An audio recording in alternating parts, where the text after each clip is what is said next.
ये चीज का जांच लेता है कि आप कितने पढ़ के आए हैं, इसमें कितना आपका सेट है, माइंड में कितना आप सेट रखे हुए हैं क्वेश्चन, कौन क्वेश्चन को कितना अच्छी आसानी से आप डील कर सकते हैं। तो उसके लिए आपको शांतिपूर्वक देखना है और सुनना है। तो इधर ध्यान देना है।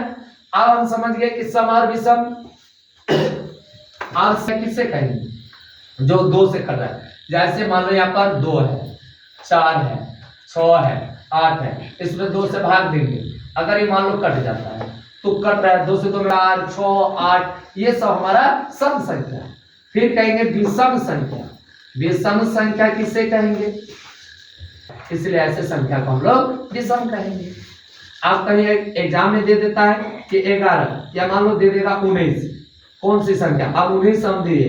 अब हम पूछेंगे कि यह सम है कि विषम, तो हम धड़ाक से यहाँ पर भाग देंगे 2 से, क्योंकि सम और विषम का यानी जानकारी लेने के लिए एक ही चीज है 2 से भाग दो, कट गया तो सम कह दो, नहीं पूरा पूरा विभाजित हुआ तो विषम कह दो। ठीक, तो ये बात हमें समझ में आ गया कि सम और विषम, सम और विषम। प्राकृत किसे कहेंगे, वह संख्या जो गिनती करते हैं, यानी 1 2 3, ऐसे संख्या को प्राकृत संख्या कहेंगे। शून्य से शुरू करते हैं तो पूर्ण संख्या कहेंगे, यानी शून्य के बाद प्लस में 1 2 3 4, माइनस में 1 2 3 4, जहां तक ले जाना है, ये सारी संख्या हमारा क्या कहलाता है, पूर्णांक संख्या कहलाता है।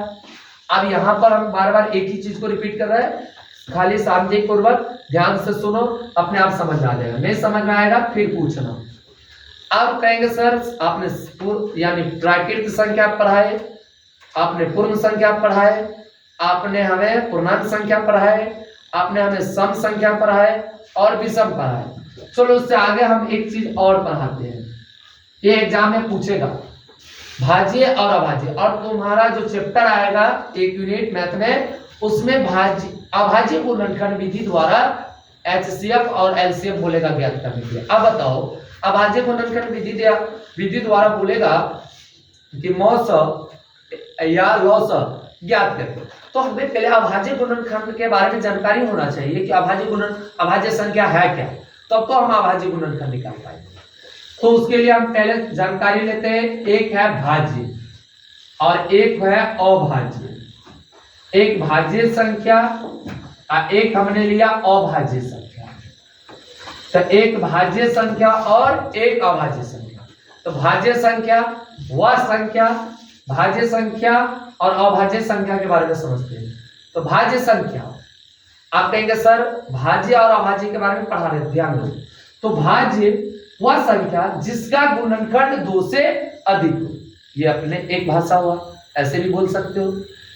और एक ऐसे भी बोला जाता है कि जो संख्या एक से स्वयं से और यानी एक से स्वयं से और अन्य संख्या से विभाजित हो, जो संख्या एक स्वयं और अन्य, स्वयं मान खुद अपने से और अन्य संख्या से विभाजित हो करता हो, तो ऐसे वाली संख्या को कहेंगे अभाज्य संख्या।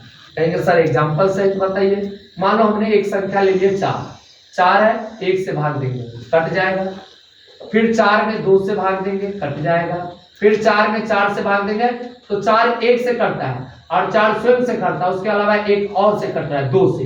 तो यहाँ पर हम देख रहे हैं कि सर आप कितना, यहाँ पर 2 संख्या, ये 4 जो है 2 के अलावा एक और, यानी 1 2 3, 1 2 3 संख्या से कट रहा है। तो जब हम एक और यानी स्वयं और उसके अलावा और अन्य संख्या से कटता है, तो ऐसे संख्या को हम लोग क्या कहते हैं, भाज्य।